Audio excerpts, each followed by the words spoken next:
पहला नारा था बहुत हुई महंगाई की मार, अब की बार मोदी सरकार। आइए इस नारे की समीक्षा करते हैं। पेट्रोल, डीजल, गैस, ये तो बड़ी बड़ी बातें हैं। आटा, चावल, दूध, दही, पनीर, छाछ, सब चीज पे जीएसटी। अरे ये फिल्में टैक्स फ्री करने वाले लोग कफन तक पर जीएसटी लगा रहे हैं और ये गरीबों की बात करते हैं। देश ये कैसा बनाया आपने, लूट कर पैसा बनाया आपने। देखिए जलते दिए भी बुझ गए, अजब दीपक राग गाया आपने। तुम्हारी फाइलों में गांव का मौसम गुलाबी है, मगर ये आंकड़े झूठे हैं, ये दावा किताबी है।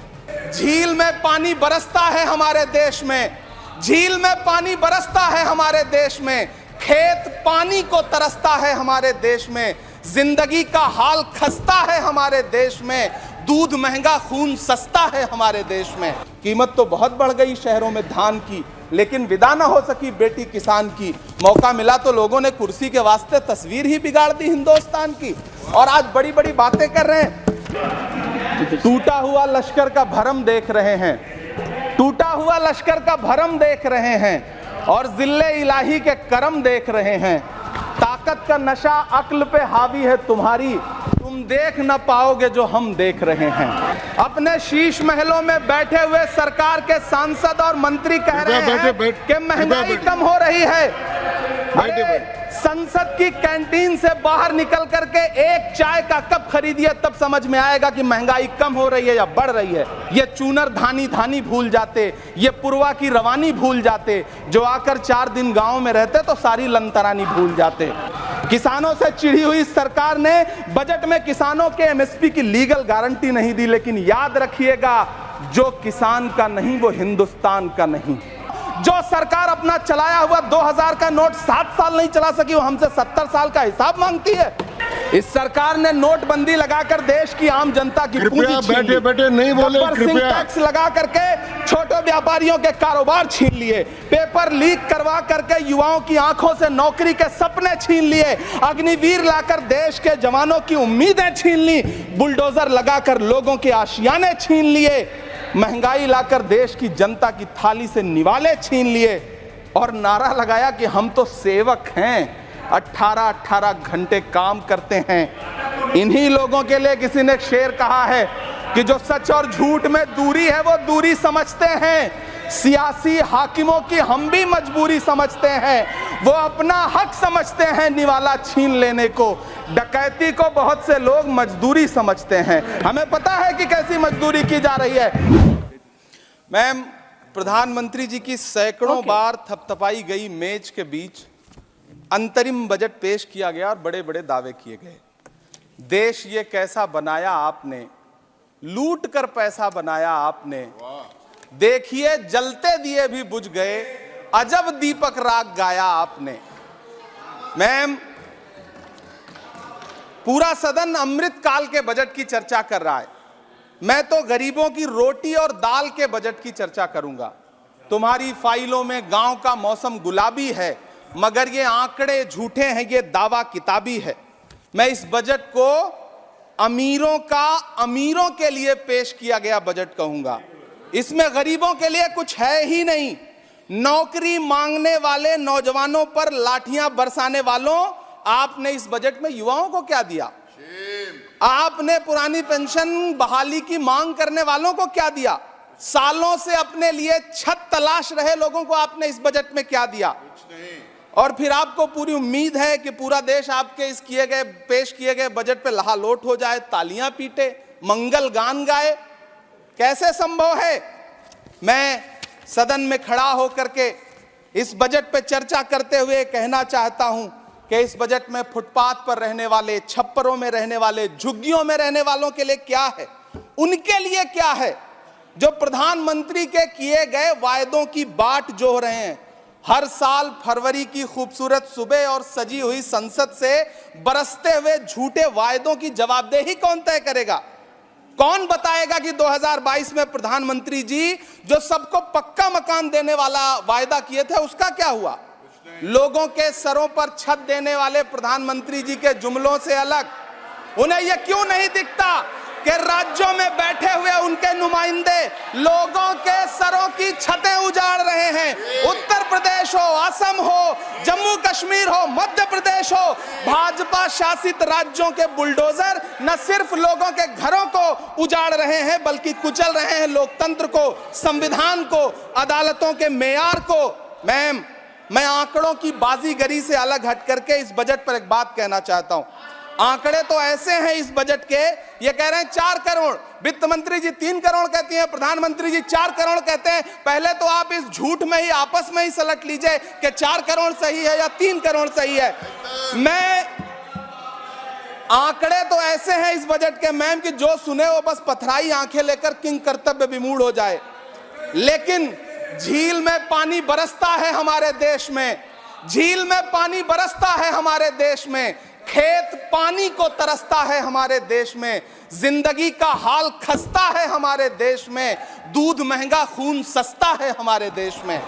मैम, रोजगार, महंगाई, किसान, मनरेगा, पेट्रोल डीजल के दाम, गैस सिलेंडर के दाम, फसलों की एमएसपी की गारंटी, इन सब जन सरोकार की बातों से इस बजट का कोई लेना देना नहीं। हमारे ट्रेजरी बेंच के साथी हंगामा कर रहे हैं। मैं तो कहना चाहता हूं मैम, वो एक बार इनके एक नेता एक गांव में गए और उन्होंने गांव में कहा कि गांव वालों आओ, मैं तुम्हारी समस्याएं समाप्त करना चाहता हूं। गांव वाले इकट्ठा हो गए। नेताजी ने गांव वालों से कहा बताओ तुम्हारी 2 समस्याएं बताओ, मैं दोनों समस्याओं का यहीं पे समाधान करूंगा। तो गांव वालों ने कहा साहब हमारी पहली समस्या है कि हमारे यहाँ कोई हॉस्पिटल नहीं है। तो नेताजी ने मोबाइल निकाला, कहीं फोन मिलाया और मिला के फोन पे पता नहीं क्या कुछ कहा कि यहाँ गांव में हॉस्पिटल नहीं है, हॉस्पिटल तुरंत, यहाँ हॉस्पिटल चाहिए। गांव वाले खुश हो गए कि 1 मिनट में यहाँ हॉस्पिटल आ रहा है। अगली समस्या के बारे में उन्होंने, नेताजी ने गांव वालों से कहा कि मैंने आपकी पहली समस्या समाप्त कर दी, दूसरी समस्या बताओ।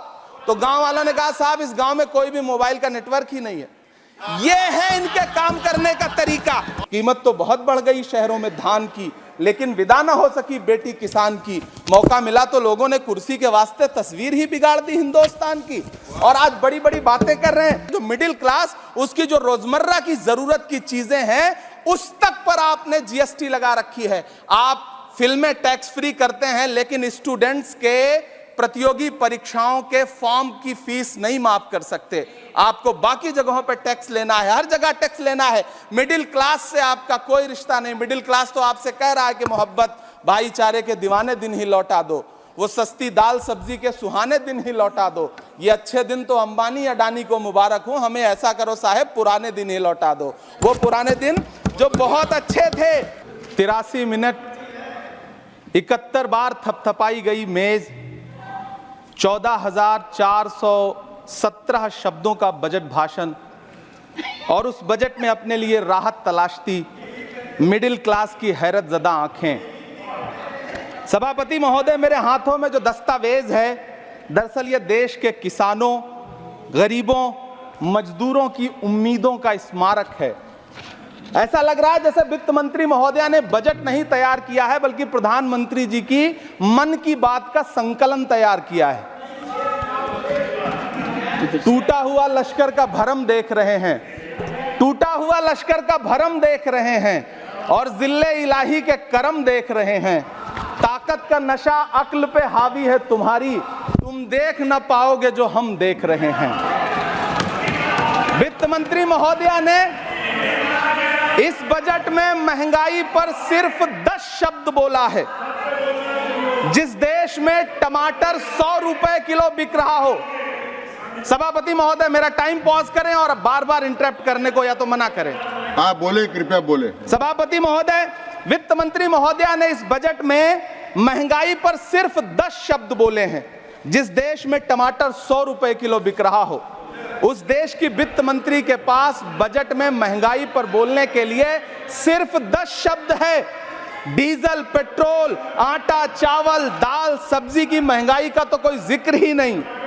सावन चल रहा है तो प्याज और लहसुन का दाम पूछना तो शायद पाप होगा।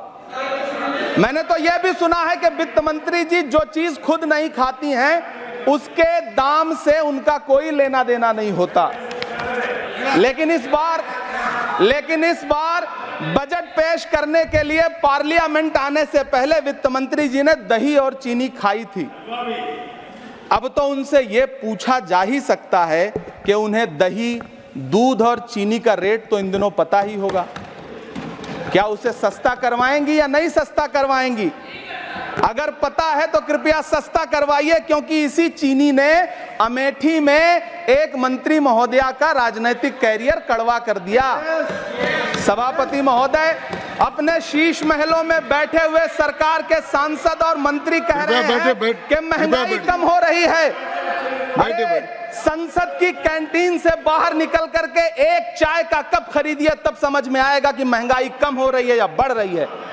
किसी एक दिन अपनी किसी मजदूर की तरह अपनी दिन भर की दिहाड़ी लेकर के बाजार जाइए और अपने बच्चों के लिए राशन खरीदिए, तब पता चलेगा कि महंगाई कम हो रही है या नहीं हो रही है।